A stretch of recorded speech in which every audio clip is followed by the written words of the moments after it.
Assalamualaikum warahmatullahi wabarakatuh. Kami dari kelompok 2 akan mempresentasikan tentang sterilisasi dengan pemanasan basah. Definisi steril.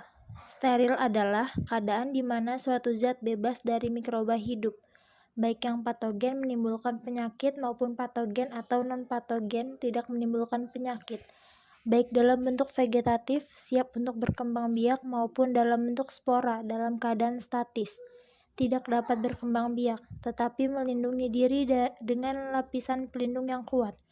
Menurut Farmakope Indonesia edisi 4, 1995. Sterilisasi merupakan suatu proses untuk mematikan semua organisme yang terdapat dalam suatu benda atau alat atau bahan. Sterilisasi didefinisikan sebagai upaya untuk membunuh mikroorganisme termasuk dalam bentuk spora. Pemilihan cara sterilisasi harus mempertimbangkan beberapa hal seperti berikut. Yang pertama, stabilitas, yang meliputi sifat kimia, sifat fisika, dan struktur bahan obat. Yang kedua, efektivitas. Cara sterilisasi yang dipilih akan memberikan hasil maksimal dengan proses yang sederhana, cepat, dan biaya murah. Yang ketiga, waktu. Lamanya sterilisasi ditentukan oleh bentuk zat, sifat zat, dan kecepatan tercapainya suatu penyertelan yang merata. Sterilisasi dengan pemanasan basah. Sterilisasi panas basah adalah sterilisasi dengan uap air panas dan tekanan. Mekanisme kerja sterilisasi basah secara umum adalah ketika uap air terbentuk, protein dari bakteri akan mengalami koagulasi dan denaturasi. Macam-macam sterilisasi dengan pemanasan basah. Yang pertama, pemanasan basah dalam autoklav. Pada pemanasan basah dalam autoklav, menurut Farmakope Indonesia edisi 3, menggunakan alat yang disebut autoklav. Sterilisasi dilakukan pada suhu 115 sampai 116 derajat Celcius selama 30 menit. Yang kedua, sterilisasi uap. Sterilisasi uap menurut Farmakope Indonesia edisi 4 menggunakan siklus autoklav sama seperti pada pemanasan basah menurut Farmakope Indonesia edisi 3. Namun, sterilisasi ini dilakukan pada suhu 121 derajat Celcius selama 15 menit. Sterilisasi ini lebih efektif daripada pemanasan basah yang lain karena suhu lebih tinggi. Sesuai untuk sterilisasi alat gelas seperti Erlenmeyer, labu ukur, gelas ukur. Yang ketiga, dengan uap air pada suhu 100 derajat Celcius. Sterilisasi dengan uap air pada suhu 100 derajat Celcius dilakukan menggunakan alat dandang dengan mendidihkan air pada suhu 100 derajat Celcius bertekanan 1 atmosfer. Dalam cara ini, bentuk vegetatif akan mati dalam waktu 5-15 menit, sedangkan bentuk spora akan mati dalam waktu 1-6 jam. Pada cara ini, dapat ditambahkan 1-3% natrium karbonat, karena mempunyai daya untuk menghancurkan dinding spora. Setelah sterilisasi, bahan-bahan dipindahkan dengan pinset yang telah disterilisasi menggunakan pemijaran. Hal ini dilakukan untuk menjaga bahan atau alat tetap dalam keadaan steril. Cara ini banyak digunakan pada jarum dan spet atau alat-alat operasi. Macam-macam sterilisasi dengan pemanasan basah. Yang keempat, yaitu direndam dalam air mendidih. Sterilisasi dapat dilakukan dengan merendam alat atau bahan ke dalam air yang mendidih, di mana suhu ketika air mendidih memiliki kemampuan untuk membunuh mikroorganisme. Lamanya sterilisasi dihitung sejak air mulai mendidih. Sedangkan untuk mempersingkat waktu dapat ditambahkan fenol 5% atau lisol 2-3% sebagai agen antibakterisida. Setelah sterilisasi, alat atau bahan dipindahkan dengan pinset yang telah disterilisasi menggunakan pemijaran. Cara sterilisasi ini sesuai untuk alat kedokteran. Selanjutnya, faktor yang mempengaruhi sterilisasi dengan pemanasan basah. Yang A. Suhu. Suhu adalah faktor utama yang berpengaruh dalam proses sterilisasi panas basah, di mana semakin tinggi suhu, maka waktu sterilisasi yang diperlukan akan semakin cepat. B. Waktu. Waktu yang diperlukan untuk sterilisasi sangat dipengaruhi oleh suhu yang digunakan pada proses sterilisasi. C. Kelembapan. Tingkat kelembapan dapat memengaruhi suatu proses sterilisasi di mana semakin tinggi kelembapan, maka akan menurunkan suhu, sehingga waktu yang diperlukan untuk sterilisasi akan lebih lama. D.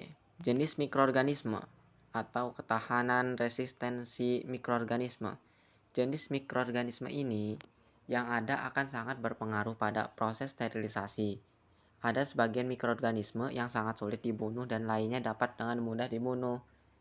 E. Kondisi alat atau jumlah dan materi organik yang melindungi mikroorganisme. Apabila suatu alat atau bahan yang digunakan untuk interaksi langsung dengan mikroorganisme pengotor, misalnya darah atau jaringan yang menempel pada alat-alat, dapat sebagai pelindung mikroorganisme selama proses sterilisasi. F. Jumlah mikroorganisme. Jumlah mikroorganisme sangat mempengaruhi proses sterilisasi, di mana semakin banyak jumlah mikroorganisme, semakin lama proses sterilisasinya. G. Jumlah retakan atau celah. Jumlah retakan, celah atau cekukan pada peralatan dapat sebagai tempat menempel dan berkumpulnya mikroorganisme. H. Ukuran wadah sterilisasi. Semakin besar wadah sterilisasi, maka akan panas dan semakin sulit mencapai seluruh permukaan, sehingga proses sterilisasi akan berlangsung lebih lama. I. Materi penyusun alat atau bahan yang disterilisasi. Materi penyusun suatu alat akan mempengaruhi daya tahan alat atau bahan. Ketahanan alat atau bahan mempengaruhi efektivitas proses sterilisasi. Apabila materi penyusun tersebut tidak tahan panas, maka sterilisasi tidak akan efektif karena suhu sterilisasi tidak dapat tinggi. Selanjutnya, metode sterilisasi dengan pemanasan basah.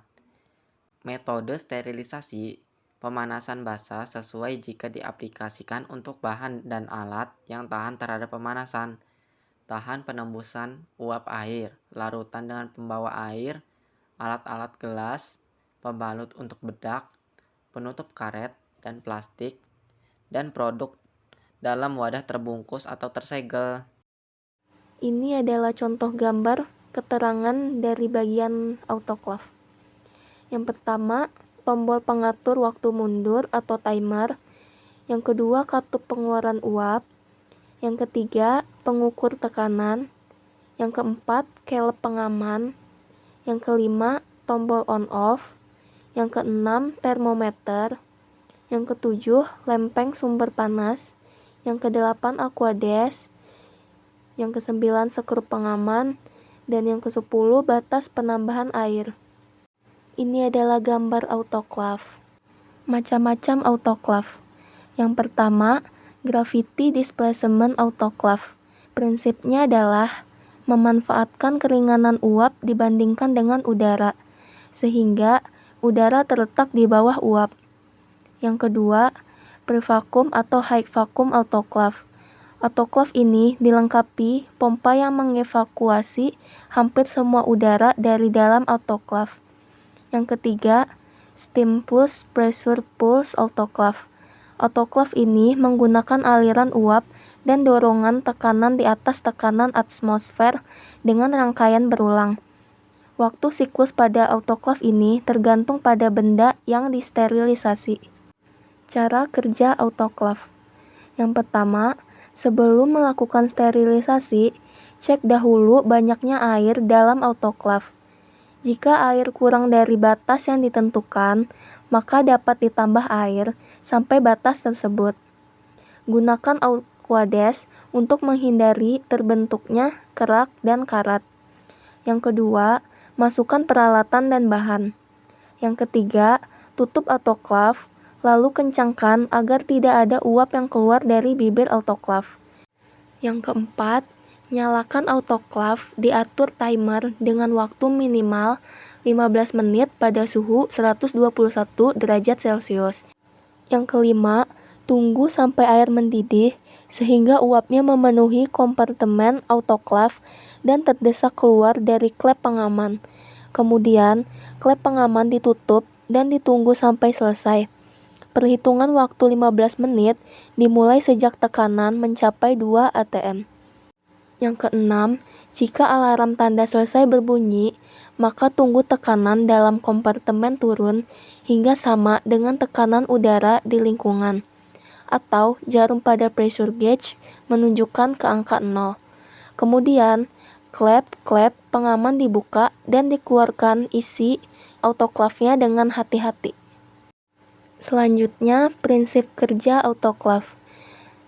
Yang pertama, pada saat sumber panas dinyalakan, air dalam autoclave lama-lama akan mendidih. Yang kedua, uap air yang terbentuk mendesak udara yang mengisi autoclave.